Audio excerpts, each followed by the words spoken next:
ધોરણ 7 સમતલ અરીસા વડે રચાતા પ્રતિબિંબની લાક્ષણિકતાઓને સમજવા માટે આપણે કેટલીક પ્રવૃત્તિઓ કરીએ. અહીંયા એક આપણે શું લીધેલું છે, સમતલ અરીસો. આ સમતલ અરીસા વડે કેવું પ્રતિબિંબ રચાય છે તે આપણે જોઈએ. બરાબર. તો અહીંયા તમે જોઈ શકો છો, આ સમતલ અરીસાની અંદર અહીંયા મેં એક લીધેલો છે, એક બોક્સ લીધેલું છે. બરાબર. બોક્સનું કદ તમે જોઈ શકાય કેવું દેખાય.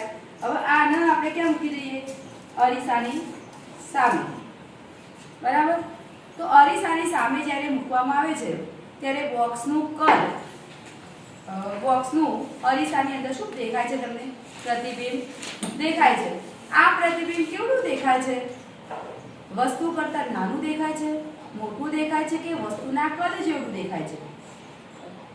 કેવું દેખાય છે, વસ્તુના કદ જેવું દેખાય છે. તો અહીંયા આ પ્રવૃત્તિ પરથી એવું કહી શકાય કે સમતલ અરીસા વડે રચાતું પ્રતિબિંબ વસ્તુના કદ જેવડું હોય છે. બરાબર. બીજું તમે અહીંયા જોઈ શકો, વસ્તુ આપણે મૂકેલી છે. પ્રતિબિંબ ક્યાં રચાય છે, અરીસાની પાછળ. ક્યાં રચાય, એટલે કે અરીસાની અંદર તમને દેખાય. તો એવું કહી શકાય, સમતલ અરીસા વડે રચાતું પ્રતિબિંબ અરીસાની પાછળ રચાય છે. બરાબર. હવે આપણે આપણા જોડે શું છે, સમતલ અરીસો છે.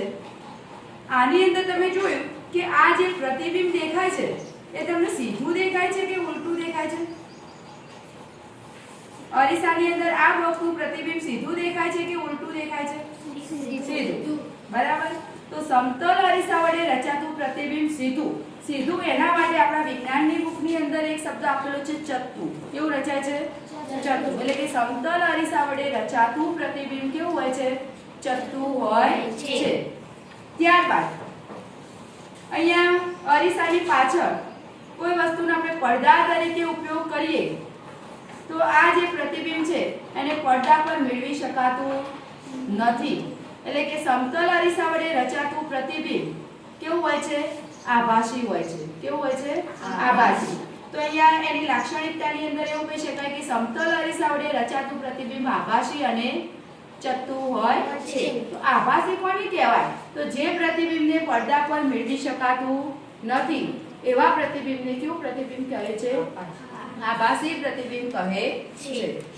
ત્યારબાદ અહીંયા આપણે જોઈએ, આની અંદર આ અરીસાની અંદર એક વિદ્યાર્થી આવીને એનો હાથ શું કરશે, ઊંચો કરશે.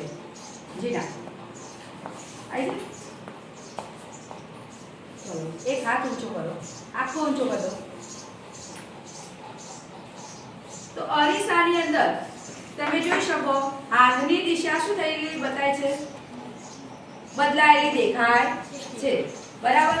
તો સમતલ અરીસા વડે રચાતા પ્રતિબિંબની અંદર ડાબી જમણી બાજુ શું થયેલી હોય છે, ઉલટાયેલી હોય છે. એટલે કે ડાબો હાથ કરીએ તો અરીસામાં આપણને કઈ બાજુ લાગે, એની જમણી બાજુ લાગે, અને જમણો કરીએ તો કઈ બાજુ લાગે છે, ડાબી બાજુ. એટલે કે શું બદલાય છે, એની દિશા બદલાવાના કારણે આપણને એવું દેખાય છે. બરાબર.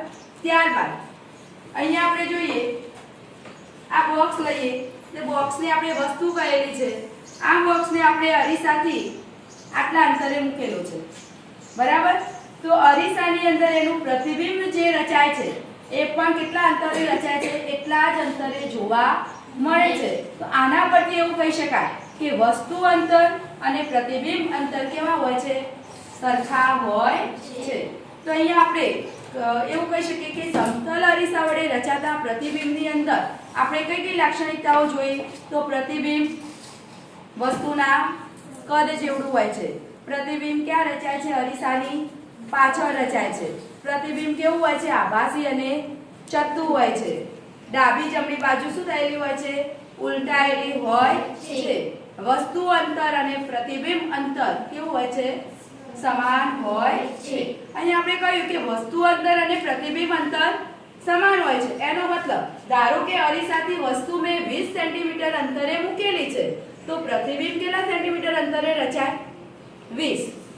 કેટલા સેન્ટીમીટર અંતરે રચાશે 20 એનો મતલબ કે વસ્તુ અંતર અને પ્રતિબિંબ અંતર કેવા હોય છે સમાન હોય છે ઓકે